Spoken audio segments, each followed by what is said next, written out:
Donc, bonsoir tout le monde. Bienvenue à cette séance ordinaire du mois d'avril. Donc, avant de commencer, permettez-moi de souhaiter la bienvenue à M. Jean-Luc Boisclair, maire de Sainte-Perpétue. Bienvenue avec nous. Avant qu'on adopte l'ordre du jour, je voulais juste vérifier est-ce qu'il y a des ajouts au VARIA.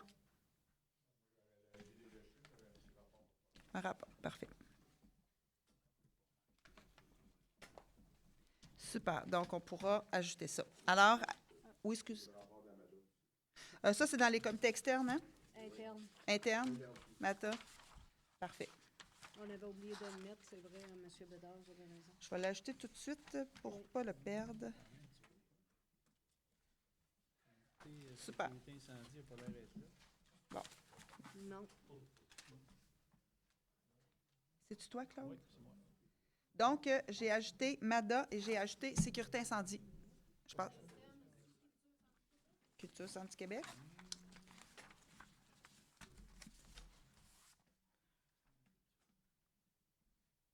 Est-ce qu'il y avait d'autres comités externes? Ça va pour tout le monde?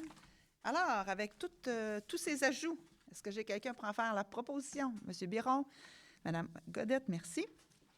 Adoption des délibérations du Conseil des maires du 19 mars dernier. Donc, vous l'avez reçu via intranet. Vous avez eu le temps de le lire. Est-ce qu'il y en a qui avaient des questions, commentaires? Sinon, je prendrai quelqu'un pour en faire la proposition. Monsieur Lemire, est-ce que j'ai quelqu'un pour l'appuyer? Monsieur Bédard, merci. Adoption des délibérations du CA du 2 avril. Même chose, vous l'avez reçu à l'avance. Je ne sais pas s'il y en a qui avaient des questions. Sinon, je prendrai quelqu'un pour en faire la proposition. Monsieur Laroche, c'est pour en faire la proposition. Est-ce que j'ai quelqu'un pour l'appuyer? Monsieur Lefebvre.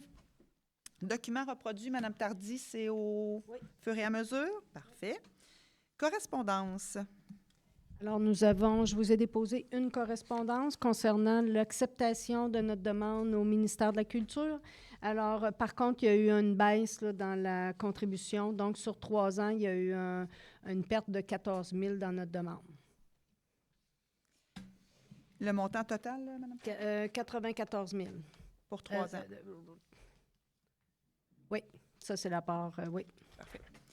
Donc, on serait rendu finance 2.2.1, règlement numéro 2025-01, abrogeant et remplaçant le règlement numéro 2021-08 relatif au comité administratif de la MRC. Madame Tardy. Bon, alors vous savez qu'à l'automne passé, on avait fait déjà une mise à jour de notre règlement du Conseil des maires.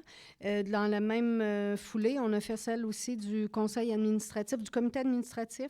On a déposé l'avis de motion en février et là, je vous donne toutes mes excuses. On l'a oublié en mars. Normalement, on aurait dû l'adopter en mars, puis on l'a oublié, alors toutes mes excuses. Donc, je vous rappelle que ce règlement-là, c'est simplement une mise à jour où on a évidemment maintenu au comité administratif l'analyse des bilans, des bilans financiers. Vous le savez, là, le CA reçoit tous les bilans financiers. On est venu préciser les mandats par rapport à la gestion des ressources internes.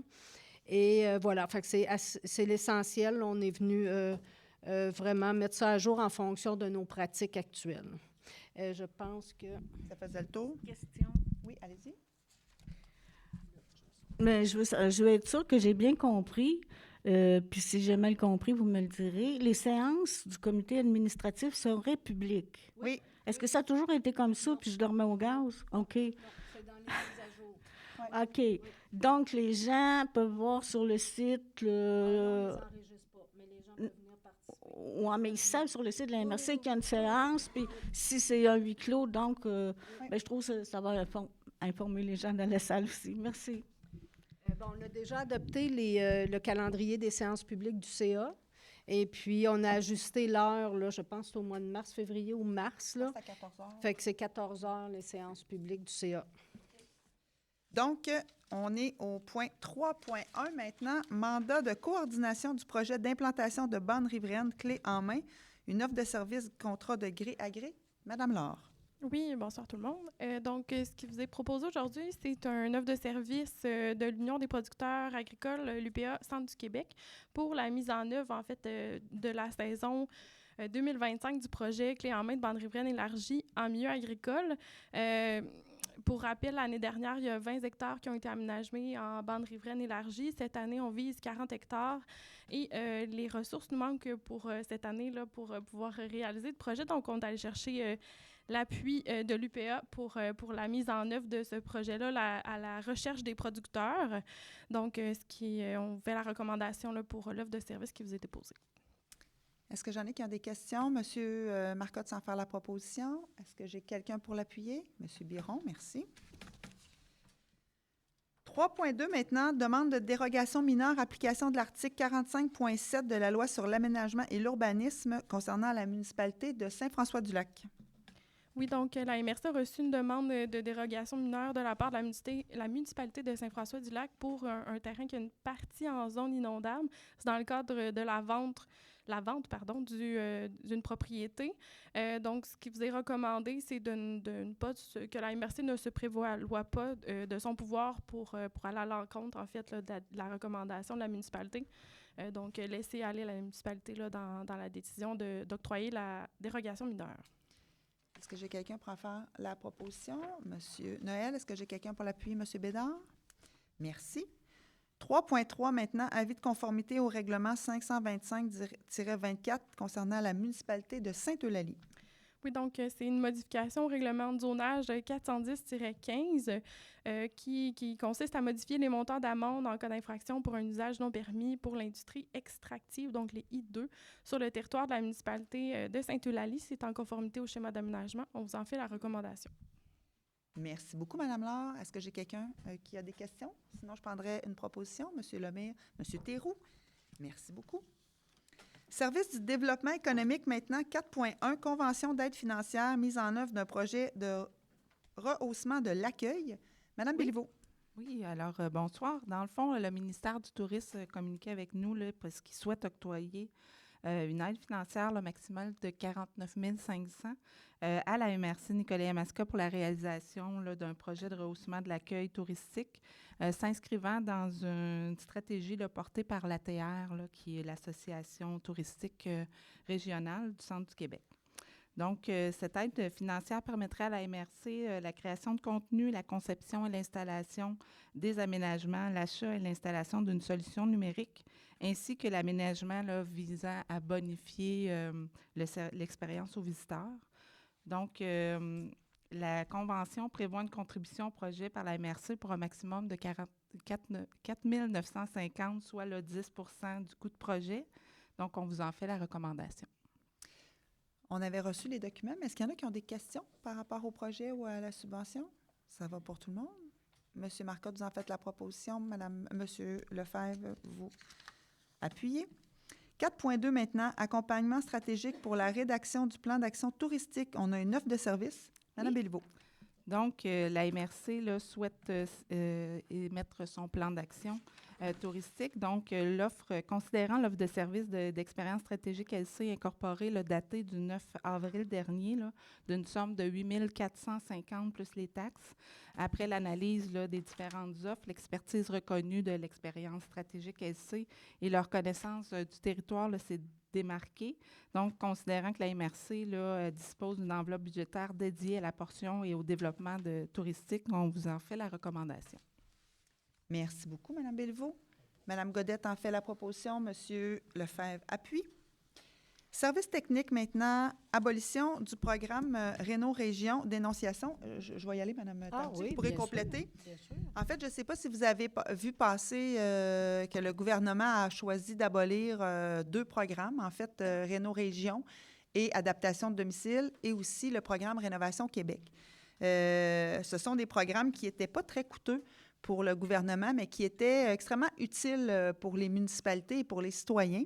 La MRC gérait Réno Région et adaptation de domicile.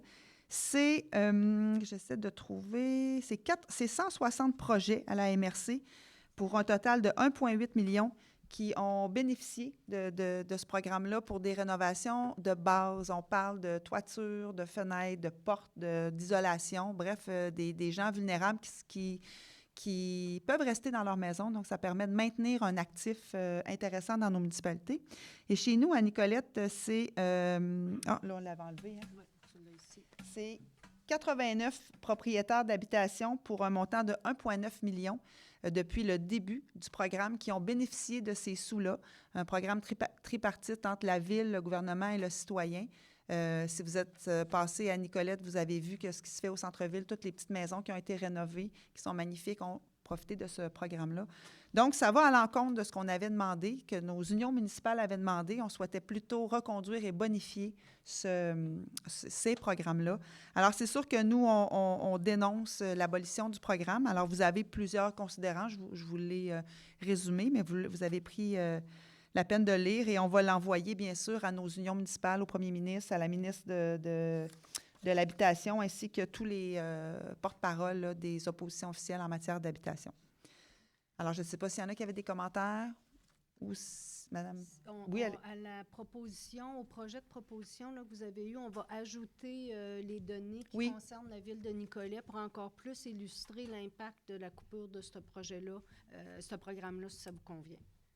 Est-ce que j'ai quelqu'un pour en faire la proposition? Madame Bechtel, Monsieur Vouligny, merci beaucoup. 5.2 maintenant, démarche ministère des Transports et de la Mobilité durable. On a un appui. Madame Tardy. Peut-être pour vous rappeler que dans le cadre de notre plan d'action MADA de la MRC, on avait pris l'engagement de soutenir nos municipalités qui faisaient des demandes au ministère du Transport pour sécuriser leurs routes. Et évidemment, la perspective était en lien avec les besoins des personnes aînées, mais on le sait, il y a, le besoin des personnes aînées peut croiser aussi le besoin des familles et des enfants. Donc, on avait déjà fait un appui pour Sainte-Perpétue. Ce soir, on vous demande d'appuyer la démarche qui a été faite par Sainte-Monique et pour laquelle ils ont reçu un refus là, du MTQ. Alors, vous avez vu dans la résolution, ils ont vraiment une traverse pour piétons située sur la route 226 qui est dangereuse. Et nous, on prétend que, bon, évidemment, toutes les municipalités de notre MRC sont préoccupées par la sécurité et que les municipalités sont les mieux placées aussi afin d'évaluer les interventions préventives qui devraient être faites. Alors, donc, on vous recommande d'appuyer la démarche de Sainte-Monique comme on l'avait fait pour Sainte-Perpétue. Est-ce que j'ai des gens qui veulent l'appuyer?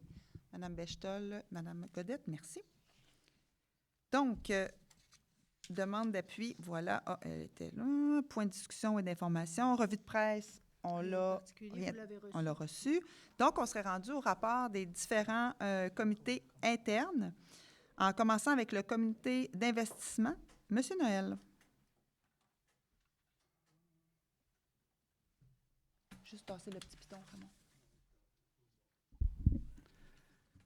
Donc, comité d'investissement commun, oui, le 20 mars dernier, on a eu 3 dossiers, dont le Jardin des Beaux Chemins à Nicolet, entreprise de production maraîchère. 2 fonds ont été utilisés, le Fonds local d'investissement ainsi que le Fonds local de solidarité, pour un montant octroyé de 100 000 $ et le coût du projet, 294 944. Autre projet, placement traversé, Saint-Célestin et Pierreville.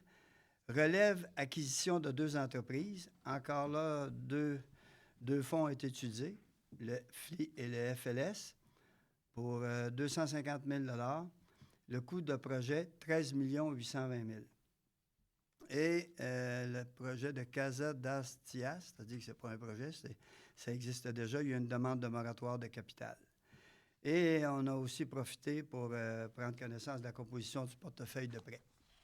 C'est tout. Merci beaucoup, M. Noël. J'irai tout de suite à M. Bédard avec le MADA.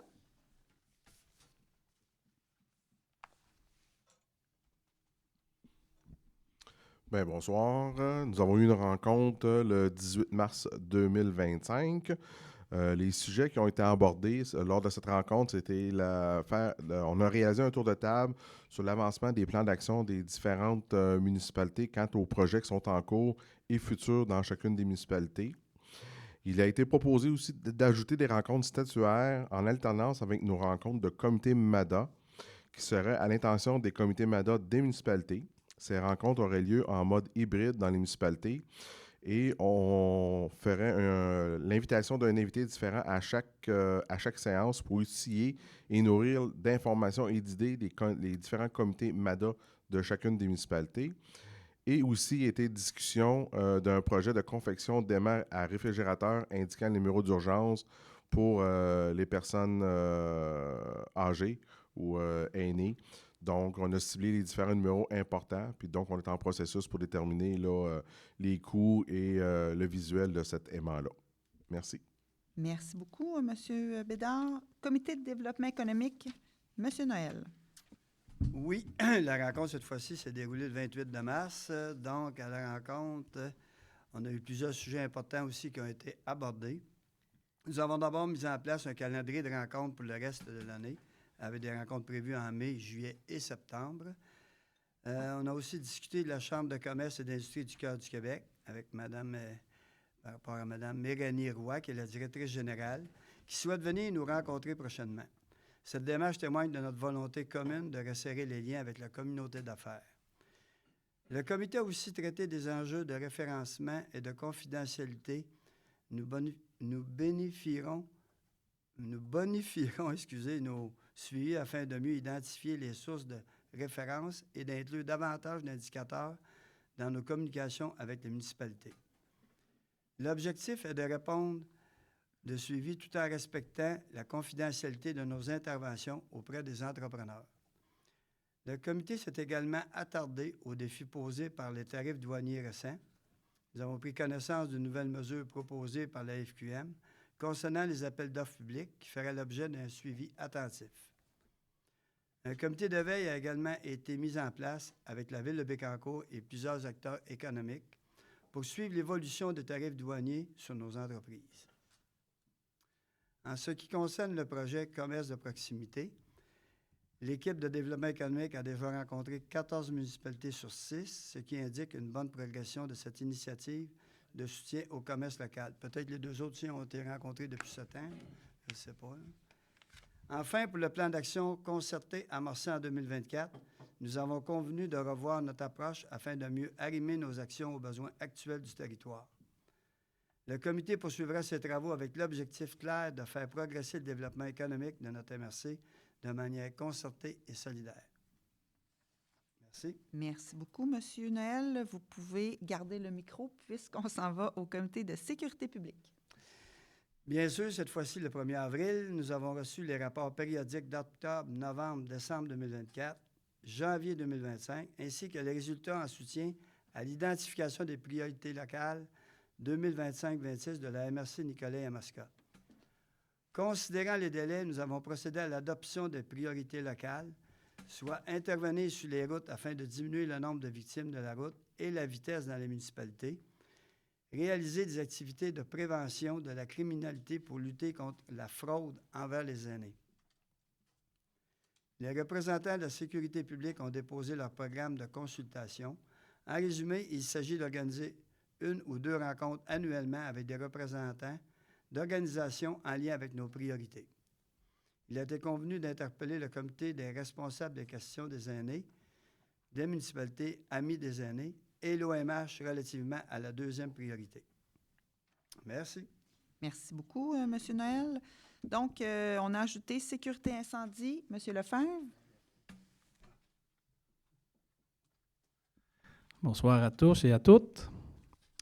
Donc, à notre comité sécurité incendie, 2 sujets qu'on a traités en priorité. C'est le ministère de la Sécurité publique a mis en branle des nouvelles orientations en matière de sécurité incendie. Donc, il a révisé les orientations ministérielles. Ces orientations-là dataient quand même de 2001. Donc, il y a un aide-mémoire qui a été produit pour résumer les nouvelles orientations et on doit les annexer à notre schéma de couverture de risque dès maintenant.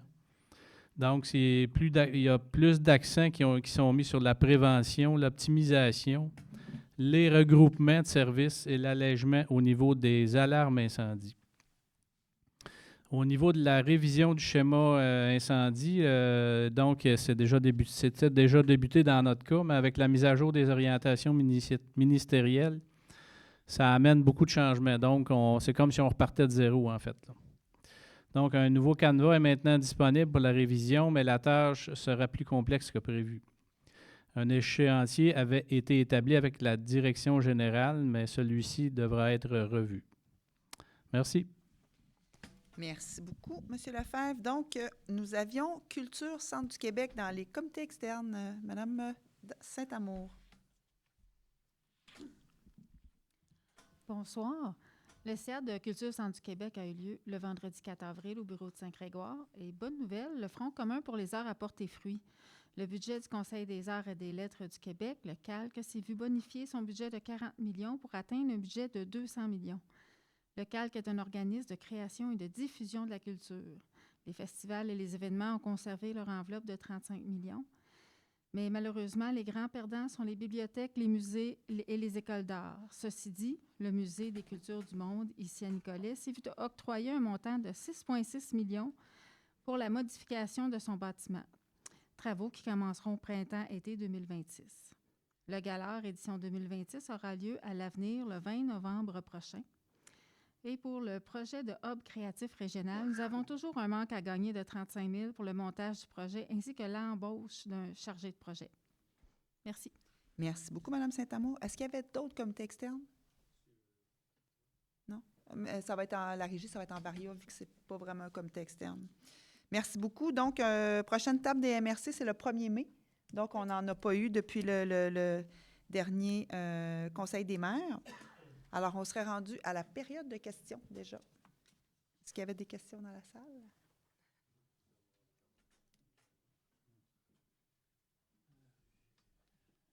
Bonsoir. Bonsoir. J'aurais une information puis une question à vous poser. D'abord, je voudrais vous remercier pour toutes les autres démarches que j'entends parler à chaque fois que je viens ici. Je suis très contente que vous dénonciez le départ, l'arrêt du programme Renault Région et tout ça. Et là, je n'ai pas la liste en tête, mais bon, merci pour tout le travail que vous faites. La première chose, c'est je voulais vous revenir sur l'information que vous aviez eue de la rencontre avec Jean-François Blain, qui est venu à Nicolet hier, qui est spécialiste des enjeux énergétiques, un analyste sur la question depuis 30 ans.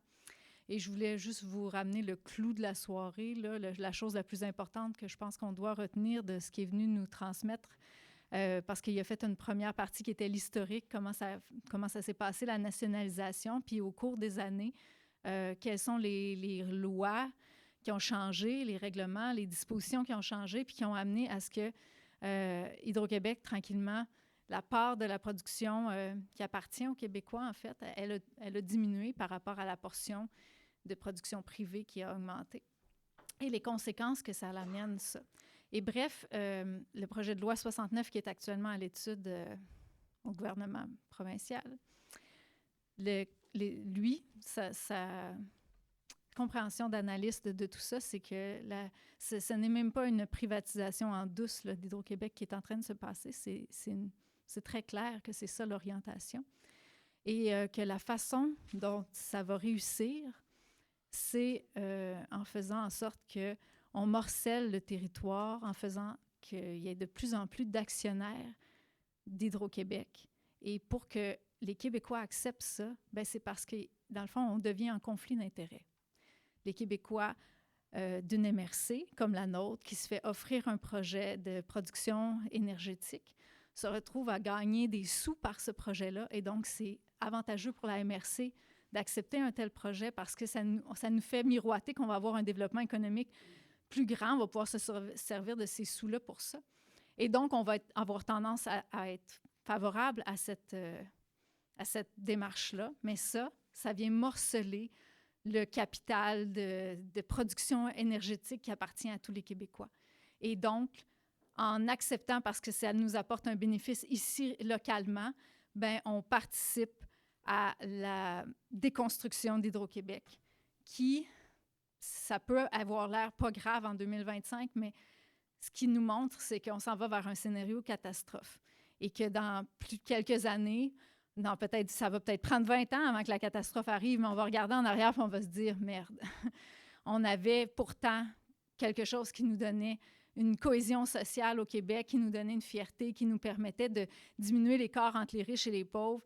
Et là, on a fait exploser ça. Les tarifs d'Hydro-Québec ont explosé et ce qui reste pour diminuer, c'est cet écart-là entre les riches et les pauvres qui fait qu'il y a une cohésion sociale au Québec beaucoup plus grande qu'ailleurs. Là, moi, j'ai habité aux États-Unis puis j'avais hâte de revenir au Québec pour cette raison-là. Donc, c'est ça qui nous a expliqué hier, que la façon dont les Québécois vont accepter de privatiser Hydro-Québec, c'est parce qu'on morcelle le territoire avec plein de petits actionnaires en partenariat public-privé avec des MRC. Fait que je voulais amener cette information-là à votre réflexion. Parce que quand je me suis lancée dans la démarche de chercher l'information pour qu'on puisse faire un choix éclairé sur cette question-là, c'était pas quelque chose que je pensais que j'allais trouver. Moi, j'ai peut-être une question parce que je voyais aussi que vous étiez partenaire avec Vendélu pour recevoir M. Brault. Non, Blain, Jean-François Blain, oui. Mais il y avait aussi le syndicat de la fonction publique canadienne qui était là. C'est ça? Ça, c'est des que travailleurs d'Hydro-Québec qui sont en revendication par rapport au projet de loi 69? Entre autres, mais c'est ça. Le syndicat des travailleurs d'Hydro-Québec est contre la privatisation qui est en train de se faire à Hydro-Québec. Ça a des impacts importants sur leurs conditions de travail quand même. Probablement que c'est sur les conditions de travail, mais aussi sur l'orientation. Moi, ce que j'ai entendu beaucoup depuis qu'on a eu quelques rapports avec les syndicats, c'est que Hydro-Québec, il y a les cadres, puis il y a le reste d'Hydro-Québec. Mais ça, vous ne considérez pas que le syndicat qui soutient ce type de conférence-là, vous considérez quand même que le conférencier est indépendant et neutre et n'était pas influencé par le fait que ce soit un syndicat qui soit derrière ça, là? Bien, c'est quelqu'un qui est demandé. Dans le fond, le syndicat demande à cet analyste-là de venir leur expliquer. Puis la même chose que pour nous, d'avoir les mots puis la compréhension plus profonde pour dire est-ce que vraiment notre petite intuition qui nous met à être méfiants est vraie? Bien là, lui, il est vraiment un spécialiste indépendant. Je veux dire, il n'appartient pas au syndicat. Mais c'est sûr qu'il aide les syndicats à exprimer ce que eux... Mais moi, je veux juste vous dire personnellement, c'est pour ça que je ne suis pas allée à la conférence, parce que, tu sais, depuis 2 ans, quand même, vous ne vous êtes pas gênés au micro pour nous accuser de ne pas être indépendants, puis de s'associer avec les entreprises, puis d'avoir des recherches qui n'étaient pas faites par des chercheurs reconnus. Puis là, tu sais, vous nous invitez à des conférences qui sont quand même soutenues, peut-être pas financièrement, mais soutenues par des syndicats. Fait que moi, je veux juste vous dire que pour moi, comme élu, c'est pas nécessairement quelqu'un qui est indépendant et neutre. C'est quelqu'un qui est aussi teinté. Puis c'est très correct, là, je veux dire, d'être préoccupé par les conditions de travail des gens de la fonction publique. Mais pour moi, ça ne fait pas de quelqu'un d'indépendant. C'était juste ça mon point, mais vous pouvez poser votre question. Mais non, en tout cas, moi, ce que je vois dans ça, c'est qu'on a une dichotomie entre la masse, les gens du peuple qui sont... pas ceux qui sont la hiérarchie d'en haut puis qui ont la faveur des grandes entreprises. Et on a les cadres d'Hydro-Québec qui font partie de notre, comment on dit ça, l'élite. L'élite financièrement. Et puis, oui, il faut qu'il y ait des gens du syndicat puis des gens de la base qui revendiquent que c'est pas ce qu'on veut, les Québécois, de privatiser Hydro-Québec. Alors, vous pouvez choisir votre allégeance entre les deux, mais moi, la mienne est très clairement auprès des gens les moins nantis et qui ne sont pas partis de l'élite en haut. Ah, moi, je n'ai pas dit que mon allégeance était à l'élite. J'ai juste dit que pour moi, ce n'était pas un conférencier indépendant. Mais moi, je pense tout ce que que j'ai dit, ne me mettait pas des mots dans la bouche. C'est parce que vous avez fait un comparatif entre ce que nous, on reproche, que les experts que vous nous présentez viennent de Boralex ou d'Énergex ou de EDF, des compagnies qui font des millions de dollars. Monsieur Blain ne fait pas de millions de dollars comme analyste et c'est pas comme ça que... Est-ce que vous aviez une question pour nous, Mme Vachon-Robiard? Oui, j'en ai une. Allez-y. Ça, c'était pour juste revenir sur la comparaison que je trouve pas juste de votre part. Parfait. La question, c'était... Je sais que vous avez plein d'autres dossiers à traiter puis que l'appel d'offres n'est pas encore sorti, mais moi, je reste avec... la promesse qu'il allait avoir une commission consultative. Absolument. Le moment que le projet allait sortir. Oui. Et on va peut-être encore avoir un appel d'offres avec seulement 6 mois devant nous. Ça se peut qu'il sorte en décembre ou en janvier 2026. Est-ce que vous avez fait des choses en place pour que ça soit... pour que rapidement on sache à quoi s'en tenir?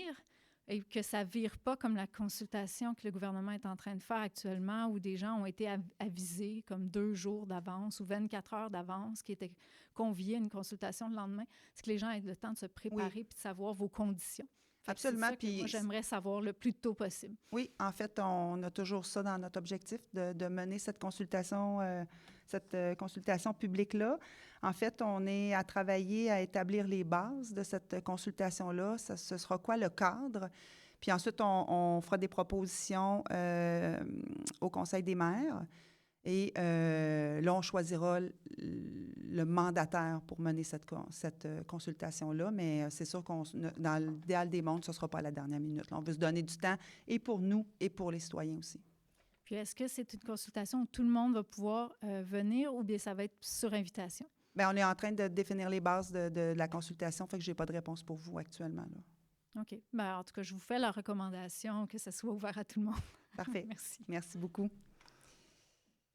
Donc, je pense que ça met fin à la période de questions. Alors, est-ce que j'ai... Oui, on avait un varia, M. Lemire, avec la Régie des déchets. Oui, je voulais donner des nouvelles de la Régie des déchets.